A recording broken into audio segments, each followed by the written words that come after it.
आज lung health awareness के बारे में हम जानेंगे। लंग्स क्या होती हैं, क्या काम करती हैं, किस तरह से उसको प्रॉब्लम होती है और प्रॉब्लम की वजह से क्या क्या समस्याएं हमें हमारे शरीर को देखने को मिल सकती है। और साथ ही साथ ये भी समझेंगे कि हम दवाइयों से क्या कर सकते हैं और सप्लीमेंट से क्या कर सकते हैं। लेकिन आगे बढ़ने से पहले मैं आपको ये बताना चाहूंगा कि हमारे प्रोडक्ट किसी भी तरह की दवाई नहीं है। इसका दवाई से या उपचार से, इलाज से किसी भी तरह का कोई भी लेना देना नहीं है। तो आप हमारे प्रोडक्ट्स को कभी भी दवाई समझने की या किसी भी तरह का इलाज या उपचार या किसी भी तरह का की चिकित्सा समझने की गलती बिल्कुल भी मत करिएगा। अब समझते हैं कि ये लंग्स होता क्या है। लंग्स बेसिकली एक ऐसा हमारे श्वसन क्रिया का एक ऑर्गन है। हमारी जो सांस लेने की जो पद्धति है उसका मेन ऑर्गन है, जिससे हम सांस लेते हैं और सांस छोड़ते हैं। लंग हमारे सांस लेने में हमें मदद करता है। और लंग ही वो ऑर्गन है, हमारा फेफड़ा ही वो ऑर्गन है जो कि ऑक्सीजन हमारे शरीर के अंदर एब्जॉर्ब करने की में मदद करता है। जब हम सांस लेते हैं अंदर, तो सांस लेने के साथ साथ जो भी हवा अंदर जाती है उसमें से ऑक्सीजन को वो रख लेता है और बाकी के शरीर के अंदर जो कार्बन डाइऑक्साइड रहता है उस कार्बन डाइऑक्साइड और बाकी की जो भी गैसेस है उसको बाहर निकालने में मदद करता है। तो अंदर जाता है, ऑक्सीजन अंदर रह जाता है, बाकी सारी गैसेस बाहर आ जाती हैं। तो ये लंग्स की प्रॉब्लम एग्जैक्टली क्या है ये हम लोग समझते हैं। लंग्स की प्रॉब्लम ये होती है कि एक ऐसी मेडिकल कंडीशन जहां लंग्स अपना काम सही तरीके से ना कर पाए या ऑक्सीजन जो लंग्स लेना चाहता है उस ऑक्सीजन को सही तरीके से एब्जॉर्ब ना कर पाए और कार्बन डाइऑक्साइड को सही तरीके से बाहर ना छोड़ पाए, उसको लंग की प्रॉब्लम कहते हैं। आप देख सकते हैं यहाँ पर डायग्राम एक बनाया हुआ है जिसमें आप देखते हैं कि पीपल के पत्ते के पीछे की तरफ, पीपल के पत्ते के पीछे की तरफ जो मतलब पीपल के पत्ते की नसें होती है ना, ठीक उसी तरह हमारे फेफड़े की भी नसें होती हैं। और नसों के अंत में बिल्कुल ऐसे अंगूर के गुच्छे की तरह बने हुए होते हैं। और ये अंगूर के गुच्छे ही हैं, या मतलब इसका नाम है, मैं आगे चल के आपको बताता हूँ। लेकिन ये जो अंगूर के गुच्छे की तरह है, ये हमारे ऑक्सीजन को ट्रैप कर लेता है और बाकी सारी हवा को बाहर छोड़ देता है। तो ये जो पाइप जैसी आपको बाहर निकली हुई है, दिखाई दे रही है, तो इसके जरिए ऑक्सीजन शरीर के अंदर ब्लड के साथ मिक्स होकर के हार्ट में चला जाता है। तो ऑक्सीजन ट्रांसपोर्ट होता है और हार्ट में चला जाता है, हृदय में चला जाता है, जहां से हृदय उसको चारों तरफ पंप कर देता है। अभी क्या है कि अगर लंग सही तरीके से इस काम को ना कर पाए, ऑक्सीजन ट्रैप ना कर पाए और ऑक्सीजन को ब्लड के अंदर ना मिला पाए, तो ये लंबे समय में प्रॉब्लम हो सकती है। वो किसी भी कारण से हो सकता है। ये लंग की प्रॉब्लम बहुत सारे, कोई इन्फेक्शन की वजह से भी हो सकती है, लंग्स की कार्य क्षमता कम होने की वजह से भी हो सकती है। ये इस वजह से भी हो सकता है कि अ, आपको मान लीजिए आपने, मतलब ये जो फेफड़ा है वो स्पंद के समान है। वो सिकुड़ता भी है और वो फैलता भी है, फिर वो सिकुड़ता है, फिर वो फैलता है। तो अगर ये प्रक्रिया सही तरीके से ना हो पाए तो भी आपको लंग से रिलेटेड प्रॉब्लम आ सकती है। और साथ ही साथ अगर लंग्स के अंदर टॉक्सिन ज्यादा जमा हो, अगर गंदगी ज्यादा जमा हो, अब वो गंदगी किसी भी तरह की हो सकती है। आप वो पोल्यूशन की मतलब गंदगी हो सकती है। वो आप रास्ते में चलते हैं या पब्लिक ट्रांसपोर्ट में जाते हैं तो वो आसपास की गाड़ियों का धुआं हो सकता है, वो किसी के सिगरेट का स्मोक हो सकता है, वो किसी तरह के पैथोजेनिक बैक्टीरिया हो सकते हैं, वो कुछ भी हो सकता है, वो डस्ट हो सकता है, वो किसी भी तरह की गंदगी आपके सांस के जरिए माइक्रो एलिमेंट्स आपके नाक के अंदर जाकर आपके फेफड़े तक पहुंच जाते हैं, वो भी आपको कहीं ना कहीं प्रॉब्लम दे सकते हैं। बहुत सारे लोगों को बहुत सारे अलग अलग स्मेल से एलर्जी होती है। तो लंग्स में अलग अलग तरह की, क्योंकि सांस ले रहे हैं तो जो भी सांस के साथ जा रहा है वो धूल हो या पोल्यूशन हो, वो सारी की सारी चीजें शरीर के अंदर चली जाती है। अभी देखा यह जाता है कि आप अगर कितनी भी अच्छी तरह से आप अगर सफाई कर लें तो आप देखेंगे जो हवा आपके कॉलर को गंदा कर देती है, वो कॉलर तो निश्चित तौर पे आपके सांस के द्वारा अंदर भी जा रही है। एक दिन, 2 दिन, एक हफ्ता, 2 हफ्ता, एक महीना, 2 महीना, अंदर थोड़ी बहुत गंदगी तो जमेगी। अब ये जो गंदगी जमती है वो धीरे धीरे लंग की प्रॉब्लम का कारण बन जाती है। आपके लंग्स जो है पूरी तरह से खुल नहीं पाते, पूरी तरह से सिकुड़ नहीं पाते, जिसकी वजह से आपको सांस लेने में भी दिक्कत हो सकती है और भी बहुत सारी समस्या हो सकती है। उसको हम आगे चल के डिस्कस करेंगे। तो लंग्स का मेन काम है ऑक्सीजन को मतलब हवा से ट्रैप करना, ऑक्सीजन को हवा से एब्जॉर्ब करना और उसको ब्लड में मिला के हार्ट के पास पहुंचा देना। यही लंग्स का काम है। अगर किसी भी कारणवश लंग ये ना कर पाए तो आप समझ सकते हैं कि उसको प्रॉब्लम आएगी। अब लंग के अंदर कुछ कुछ ऐसी बेसिक चीजें होती हैं, वो क्या होती हैं ये समझते हैं पहले। सबसे पहले तो नजल कैविटी होती है। नजल कैविटी मतलब वो छेद जिससे हम नाक से सांस लेते हैं। नाक का वो छेद जिससे हम सांस लेते हैं उसको नजल कैविटी कहते हैं। ठीक है, इसमें कोई मुश्किल नहीं है समझना। फेरिक्स क्या होती है? एक मस्कुलर ट्यूब होती है जो मिडिल ऑफ द नेक से जाती है, यानी कि सांस जो हमारी जा रही है जिस पाइप के जरिए, और वो यहाँ तक का जो उसका हिस्सा है उसको पायरेक्स कहते हैं। और इसके बाद मतलब ये जो विंड की पाइप है, ये विंड पाइप तक जो मतलब अपनी सांस को पहुंचाती है, हवा को पहुंचाती है, तो उसको पायरेक्स कहते हैं। इसके अलावा लैरिंक्स क्या होती है?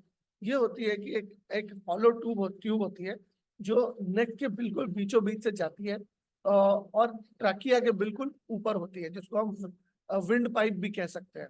मतलब ये बेसिकली हमारी विंड पाइप है। आपको यहाँ डायग्राम में आप देख सकते हैं कि ट्रैकिया किस तरह का दिखने में किस तरह का होता है। ये एक पाइप की तरह होता है जो थोड़ा बहुत हिल डुल भी सकती है।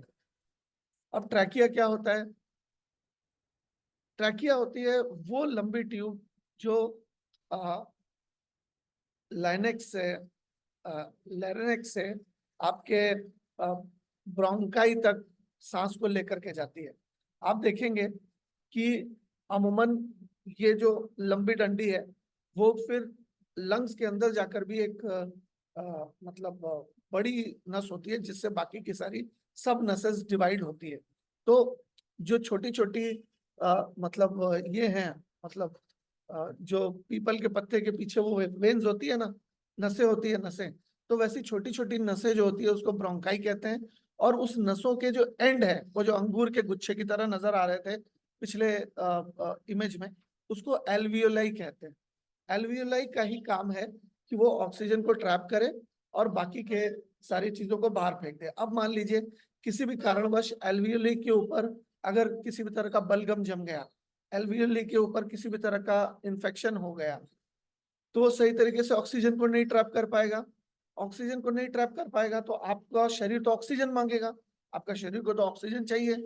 बिना ऑक्सीजन के तो हम 2-3 मिनट से ज्यादा जिंदा रह नहीं पाएंगे अगर आप अपनी सांस रोक दे तो एल्वियोली हमारा लंग्स क्या करता है फिर? जोर जोर से सांस लेना। ऐसे हम जोर जोर से सांस लेना शुरू करते हैं। तो इस जोर जोर से सांस लेने की प्रक्रिया में कभी कभी तब भी पूरा ऑक्सीजन शरीर में अब्सॉर्ब नहीं हो पाता क्योंकि एल्वियोली अपना फंक्शन सही तरीके से परफॉर्म नहीं कर पा रही, या ब्रोंक्यूल्स नहीं परफॉर्म कर पा रहे, या ब्रोंकस नहीं परफॉर्म कर पा रहा। ये डायफ्राम है हमारे लंग्स के ठीक नीचे, जो कि उसको फैलने में और फिर उसको अपनी जगह पकड़ने में मदद करता है। अब ये प्रोसेस क्या है, होता किस तरह से है? जब हम सांस लेते हैं तो हवा हमारे लंग्स के अंदर घुसती है, नाक के जरिए, हमारे ट्रैकिया के जरिए, लेनेक्स के जरिए हमारे शरीर के अंदर पहुंचती है। और जब लंग्स के अंदर जब पहुंचती है तो ऑक्सीजन लंग्स के अंदर जो ऑक्सीजन है फिर उसको ब्लड के अंदर मिक्स कर दिया जाता है। ब्लड को ऑक्सीजन के साथ मिक्स कर दिया जाता है, यानी कि डीऑक्सीजनेटेड ब्लड जो लंग्स के अंदर आता है उसके अंदर एल्वियोली से इकट्ठा किया हुआ ऑक्सीजन उसके साथ मिक्स कर दिया जाता है। अब at the same time carbon dioxide को शरीर के बाहर निकाल दिया जाता है, जो शरीर के अलग अलग अंगों से और हवा के माध्यम से हमारे शरीर के अंदर जा रहा है। तो ये प्रोसेस इतना सिंपल सा है। सांस आती है, सांस बाहर जाती है, फेफड़े का इतना ही काम है। फेफड़े का इसके अलावा और कोई काम नहीं। लेकिन फेफड़ा बहुत बड़ा ऑर्गन है हमारा और बहुत ही इंपॉर्टेंट ऑर्गन है। इंपॉर्टेंट ऑर्गन क्यों है? इंपॉर्टेंट ऑर्गन इसलिए है क्योंकि हमारे शरीर को ऑक्सीजन की आवश्यकता है। सेल्स को जिंदा रहने के लिए ऑक्सीजन ऑक्सीजन की आवश्यकता है। अगर ऑक्सीजन ना रहे तो हम अपना बेसिक से बेसिक फंक्शन परफॉर्म नहीं कर पाएंगे। तो इस वजह से फेफड़े का काम ही इतना है कि जो भी हवा आती है उसमें से ऑक्सीजन रख लो और बाकी सारा सामान बाहर फेंक दो। ऑक्सीजन रख लो, बाहर फेंक दो, ऑक्सीजन रख लो, बाकी सब बाहर फेंक दो। यही लंग्स का काम है और यही प्रोसेस है। अच्छा, अब हम समझते हैं कि ये तो होता कैसे है। The function of the respiratory system is to transport air into the lungs and to diffuse oxygen into the bloodstream and carbon dioxide out. It is separated into the upper and lower respiratory tracts. Air enters the upper respiratory tract through the mouth or nose and nasal cavity, where it is filtered, warmed, and moistened. Next, it passes into the pharynx and then into the larynx, which is known as the voice box. From here, the air passes down into the trachea, also known as the windpipe. The inner membrane of the trachea is covered in tiny hair cells called cilia, which catch particles of dust which are removed through coughing. The trachea is surrounded by 15 to 20 C-shaped rings of cartilage at the front and side, which help protect it and keep it open. The trachea divides into two smaller tubes called bronchi, which pass air into the left and right lungs. Once inside the lung, the bronchi split several ways, forming tertiary bronchi. These continue to divide, forming bronchioles, which are narrow tubes less than 1 millimeter in diameter. Eventually, air enters alveolar sacs and alveoli, where gaseous exchange takes place. Lungs का function ये है कि वो सांस जो अंदर जा रही है उस सांस के अंदर से ऑक्सीजन ट्रैप करे और बाकी का जो हवा है वो बाहर निकाल दे। तो सांस जब ये दो अलग अलग हिस्सों में टूटा होता है, एक अपर रेस्पिरेटरी ट्रैक जो यहाँ तक होता है और लोअर रेस्पिरेटरी ट्रैक जो उसके नीचे का हिस्सा है। अब होता क्या है कि जब सांस अंदर जाती है हमारे नाक के जरिए, हमारे अपर रेस्पिरेटरी ट्रैक के जरिए, और फिर ये इसको फेरेक्स कहते हैं, इसको लैरिंक्स कहते हैं, और ये जब अंदर जाती है तो ये ट्रैकिया है। अलग अलग हिस्से का अलग अलग नाम। तो ट्रैकिया में जब जाती है तो इस तरह की रेशेदार चीजें होती है, सिलिया नाम के। अब ये क्या करती है कि गंदगी अगर कुछ भी है तो इस गंदगी सिलिया में चिपक जाती है और सिलिया की सफाई रेगुलर बेसिस पे हो जाती है ताकि लंग्स के अंदर कोई गंदगी ना पहुंच सके। लेकिन अगर ज्यादा तादाद में गंदगी गई है तो डेफिनेटली लंग्स तक पहुंच जाती है और लंग्स को नुकसान पहुंचाती है। ये इसका नाम है ब्रोंकाई है, जो लाल रंग का बड़ा बड़ा मतलब पीपल के पत्ते जैसा है या बड़ा सा है, उसको ब्रोंकियल कैविटी कहते हैं। अब ये ब्रोंक्यूल्स हैं, ये जो नसें जा रही है अंदर जिसके जरिए ऑक्सीजन पहुंच रहा है, और ये अंगूर के गुच्छेदार जो है, अंगूर जैसे, इसको एल्वियोलाई कहते हैं।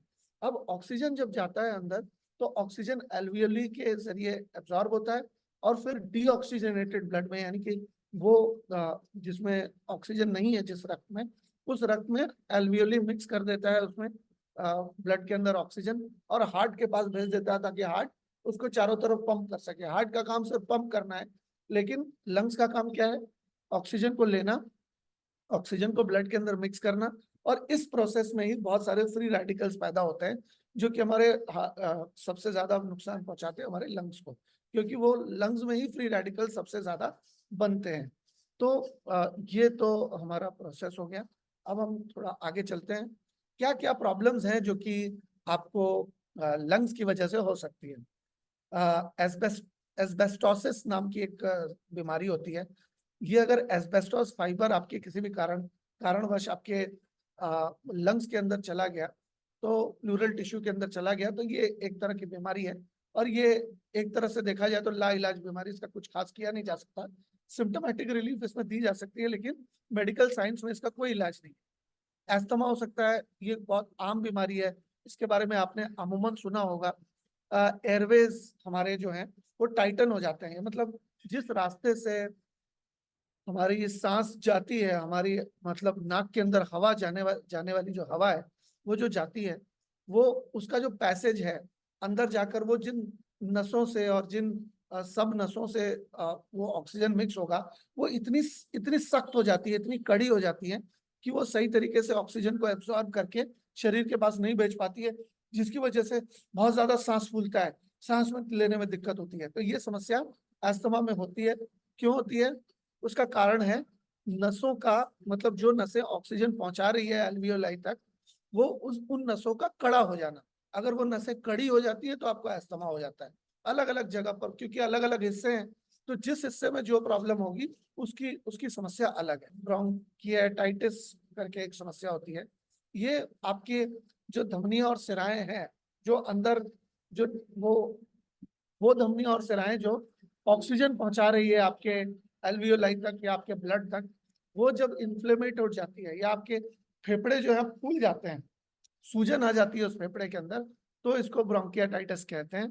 और इसमें कफ की वजह से या म्यूकस की वजह से, मतलब जो बलगम है वो बलगम चिपक जाती है आपके फेफड़े के अंदरूनी हिस्से में, और इसकी वजह से आपको सांस लेने में या बलगम, बहुत ज्यादा खांसी, बहुत ज्यादा छींक, ये सारी आती है। अच्छा, छींक क्या है? छींक एक अच्छी प्रक्रिया है हमारे शरीर की। छींक में क्या होता है, हमारे फेफड़े के अंदर जो भी हवा होती है, हमारे फेफड़े के अंदर जो भी गंदगी होती है, अच्छे यानी कि प्रेशर के जरिए शरीर उसको बाहर फेंकने की चेष्टा करता है। यानी कि शरीर के अंदर जितनी भी तरह की गंदगी है, हवा नुमा गंदगी है, उसको शरीर बाहर फेंकने की पूरी चेष्टा करता है छींक के जरिए या खांसी के जरिए। मोटा कुछ होता है तो खांसी के जरिए निकलता है, और अगर हवादार कुछ होता है तो वो हमारे छींक के जरिए निकल सकता है। तो ब्रोंकियाटाइटिस हो सकता है, ब्रोंकाइटिस हो सकता है। इसका मेन कैरेक्टर्स होता है कफिंग। अगर आपको बहुत ज्यादा कफ हो, बहुत ज्यादा बलगम जम जाए तो और ब्रोंकाइटिस जो है वो बहुत ज्यादा सीवियर भी हो सकता है, बहुत ज्यादा संगीन भी हो सकता है ब्रोंकाइटिस। इसके अलावा क्रोनिक ऑब्स्ट्रक्टिव पल्मोनरी डिसऑर्डर भी हो सकता है, जिसको सीओपीडी भी कहते हैं। ये आप बहुत सारे रिपोर्ट्स में देखेंगे, लोग लिखा होगा सीओपीडी सीओपीडी। ये सीओपीडी है, क्रोनिक ऑब्स्ट्रक्टिव पल्मोनरी डिसऑर्डर, यानी कि हमारे पल्मोनरी वेन्स जो हैं, उन उन वेन्स के अंदर ब्रीदिंग डिसऑर्डर, मतलब वो वेन्स सही तरीके से अपना काम नहीं कर पाती और ऑक्सीजन को सही तरीके से अब्जॉर्ब नहीं कर पाती। देखिए, मैंने जो आपको पूरा प्रोसेस बताया, नाक से हवा जा रही है, फिर 3 अलग अलग हिस्से हैं, अपर रेस्पिरेटरी ट्रैक में कुछ हैं, लोअर रेस्पिरेटरी ट्रैक में कुछ हैं, फिर वो छोटी छोटी नसों में जा रही हैं। तो हर किसी का अपना अपना फंक्शन है। अब अलग अलग हिस्सों में अगर अलग अलग समस्या हो तो उसका अलग अलग नाम है बीमारियों का। तो ये आपको याद रखने की कोई जरूरत नहीं है, ये मैं सिर्फ आपके सामान्य ज्ञान के लिए आपको बता रहा हूँ। तो ये आपको क्रोनिक ऑब्स्ट्रक्टिव पल्मोनरी डिसऑर्डर हो सकता है जब आपके फेफड़े में किसी भी तरह का ब्रीदिंग डिफिकल्टी हो जाए, आपके पल्मोनरी फंक्शन डिस्टर्ब हो जाए तो हो सकता है। हमें अभी कुछ सालों पहले पता चला है कि कोविड-19 एक तरह का वायरस है, जो कि ये वायरस का इन्फेक्शन भी आपके शरीर में हो सकता है और आपके सांस लेने में दिक्कत हो सकती है। क्राउब करके एक इन्फेक्शन होता है जो कि अमूमन अमूमन 5 साल या उससे छोटे बच्चों को होता है। सिस्टिक फाइब्रॉइड हो सकता है, आपके शरीर के अंदर, मतलब आपके फेफड़े के अंदर गांठें हो सकती है, या ये इनहेरिटेड कंडीशन भी हो सकती है। आपके माता पिता को या आपके दादाजी नाना जी को, दादी नानी को अगर ये समस्या रही थी तो ये आपको भी होने के चांसेस बहुत ज्यादा रहते हैं। और ये स्टिकी म्यूकस बना देता है आपके ऑर्गन के अंदर। म्यूकस भी अलग अलग तरह का होता है, आप देखेंगे बहुत सारे लोगों का पीला बलगम निकलता है, बहुत सारे लोगों का सफेद बलगम निकलता है, कुछ कुछ लोगों का इन्फेक्शन या अगर बैक्टीरियल या फंगल इन्फेक्शन होता है तो उनको हरा रंग का म्यूकस निकलता है। तो ये अलग अलग तरह के बहुत सारे इन्फेक्शन फेफड़े में हो सकते हैं, क्योंकि सांस के जरिए, हवा के जरिए हमारे फेफड़े के अंदर बहुत सारे चाहे अनचाहे भाग शरीर के अंदर जाते हैं। इसके अलावा ये सिस्टिक फाइब्रॉइड हो सकता है, इन्फ्लुएंजा हो सकता है, ये वायरस की वजह से होता है। लंग में किसी तरह का फ्लू हो जाता है वायरस की वजह से तो उसको इन्फ्लुएंजा कह सकते हैं। लंग कैंसर भी हो सकता है लंबे समय से, अगर सिगरेट का स्मोक, या अगर आपका रेगुलर बेसिस पे सड़क पे जाने आने का काम है तो सड़क पे जो आपका धुआं निकलता है वो भी तो अंदर ही जाता है शरीर के। तो लंग कैंसर बेसिकली अलग अलग तरह के अनवांछित तत्व जब हमारे लंग्स के अंदर पहुंचते हैं तो उससे होता है। मैं आपको बताता हूँ कि लोगों को लगता है सिर्फ सिगरेट पीने से लंग का कैंसर होता है, ऐसा नहीं है।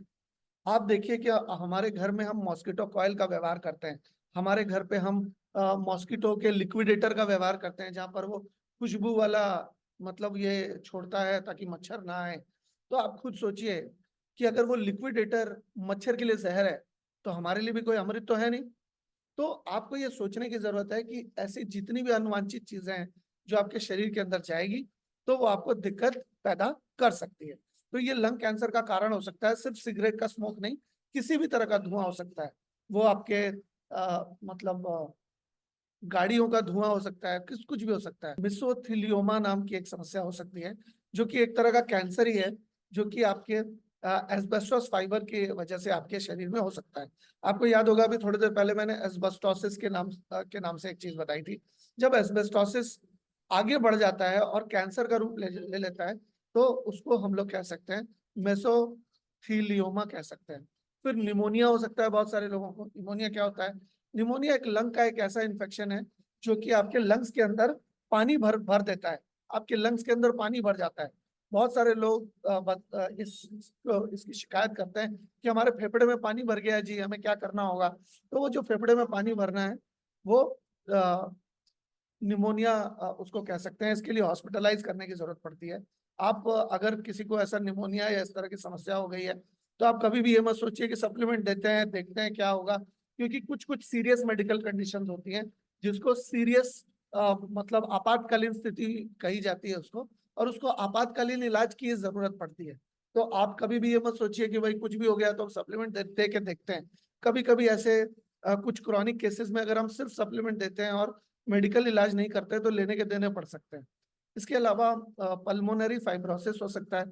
ये हमारे फेफड़े में किसी भी तरह के स्कारिंग या किसी भी तरह के मतलब दाग धब्बे लग जाते हैं। जैसे कि हमारे स्किन में कभी कभी कुछ दाग होते हैं तो वो चले जाते हैं, लेकिन हमारे फेफड़े के अंदर कुछ दाग धब्बे ऐसे लग जाते हैं जो कि हटते नहीं है, जिसकी वजह से हमें कांस्टेंट कॉफिंग और काफी सारी तरह की खांसी से रिलेटेड दिक्कत हो सकती है। लगातार खांसी होगी, खांसी ठीक ही नहीं होगी, इस तरह की समस्या हो सकती है। निकलेगा भी कुछ नहीं और खांसी भी होगी।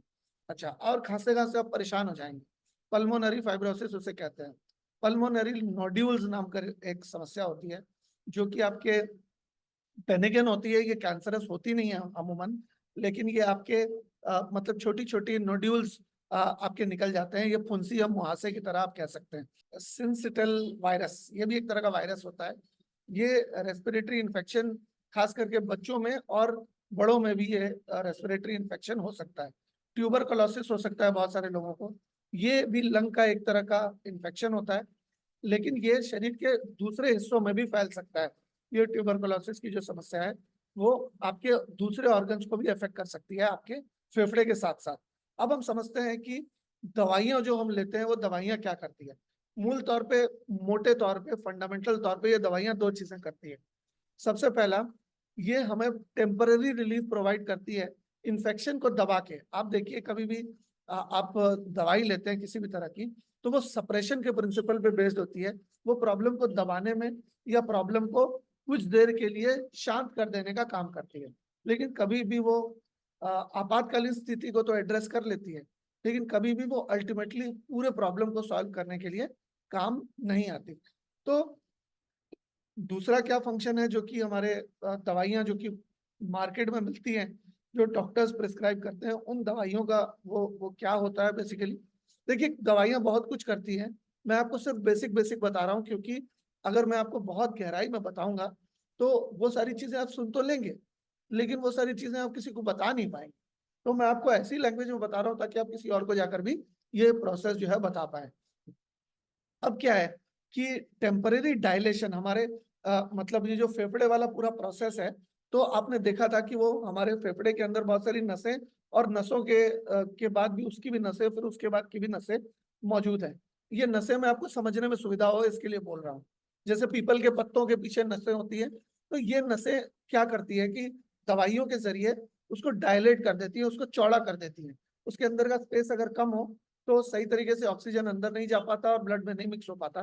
तो ये क्या करती हैं, दवाइयां क्या करती हैं, उस नसों को थोड़ा सा चौड़ा करने में मदद कर देती है। अब जब वो नसें डायलेट हो जाती है तो उसके अंदर से ब्लड का पैसेज, ऑक्सीजन का प्रवाह ज्यादा अच्छी तरह से हो पाता है। लेकिन ये टेम्परेरी प्रॉब्लम सॉल्व करता है। अगर इसी वजह से बहुत सारे लोगों को अगर रेगुलर बेसिस पे इस तरह की समस्या है तो उनको पंप बार बार लेना पड़ता है या उनको दवाइयां बार बार लेनी पड़ती है, जिसकी वजह से उनको थोड़ा रिलीफ मिल सके।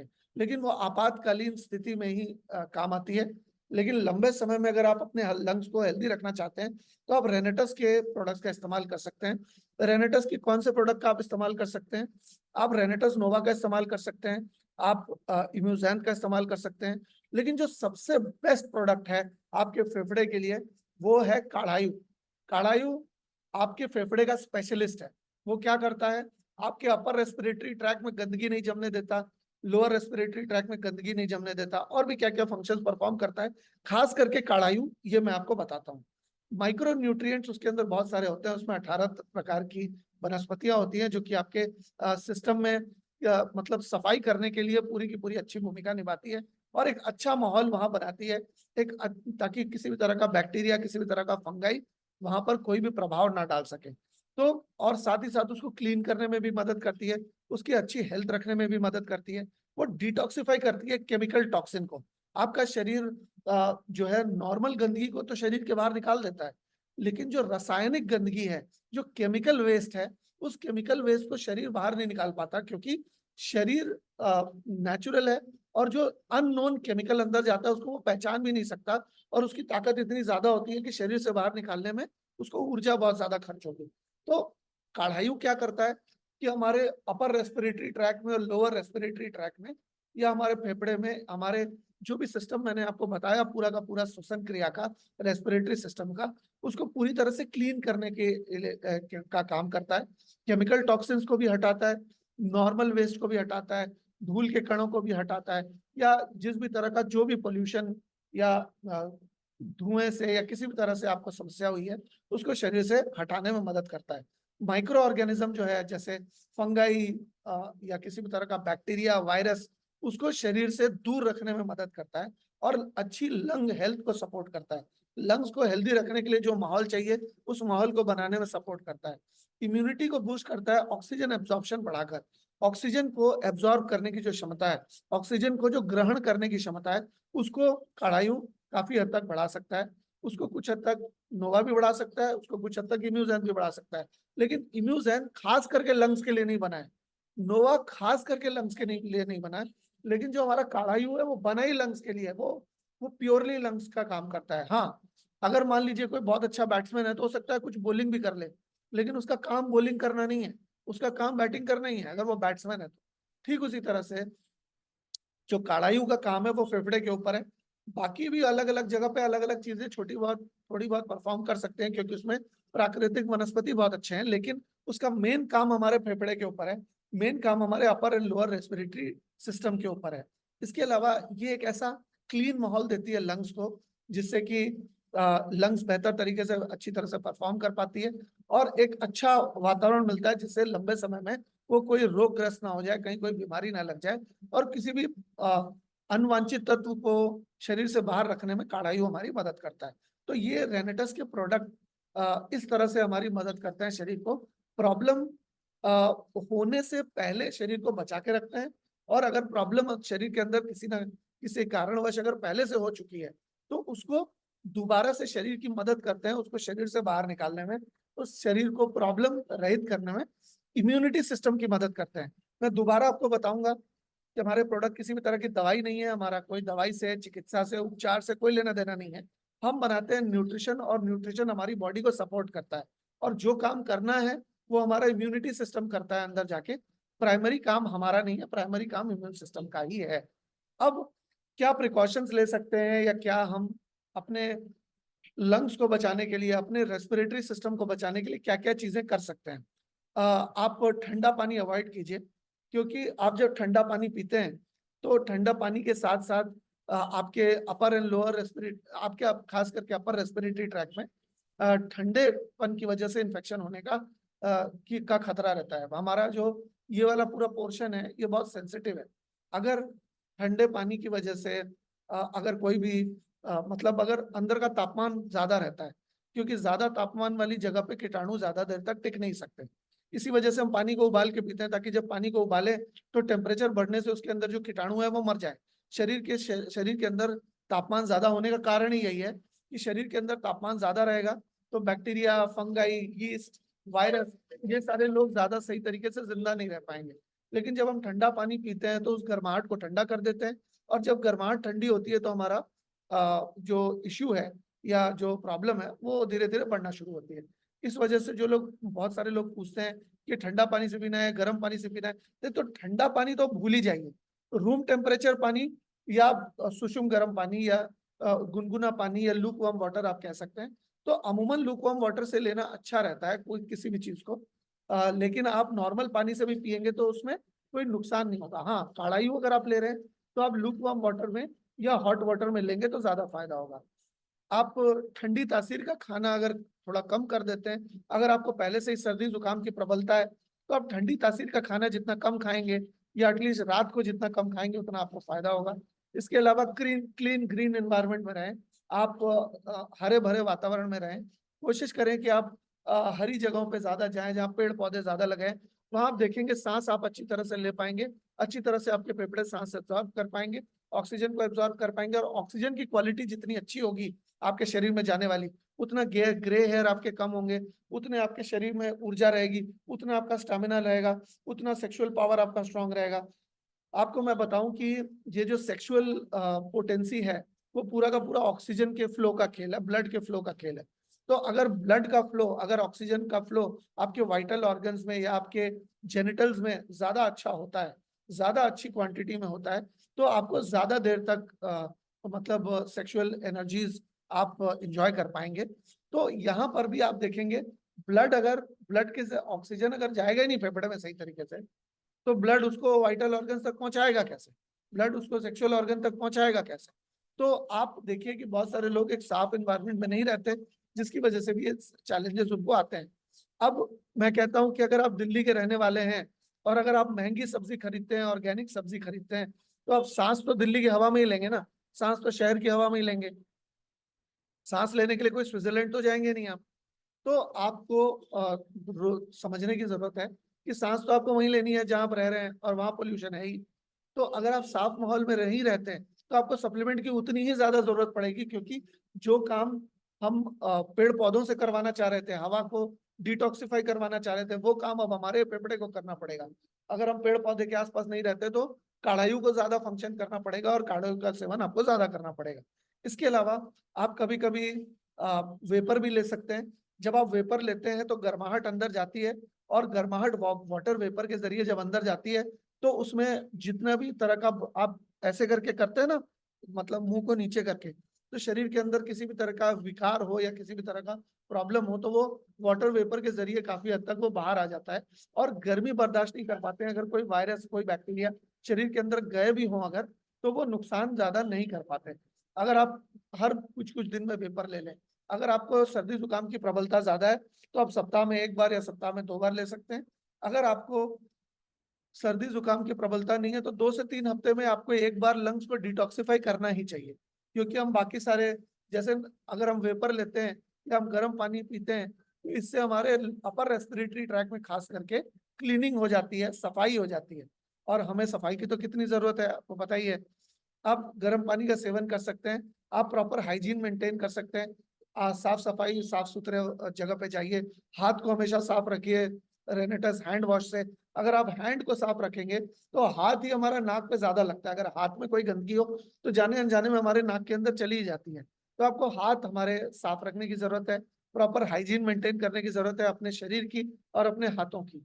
साथ ही साथ डीप ब्रीदिंग आप कर सकते हैं। अगर आपको कभी कोई समस्या हुई है, तो आप लंबी लंबी सांसें लीजिए, फिर रोकिए, फिर लंबी सांस छोड़िए, फिर 3 गिनिए, फिर लंबी सांस लीजिए, फिर 3 गिनिए।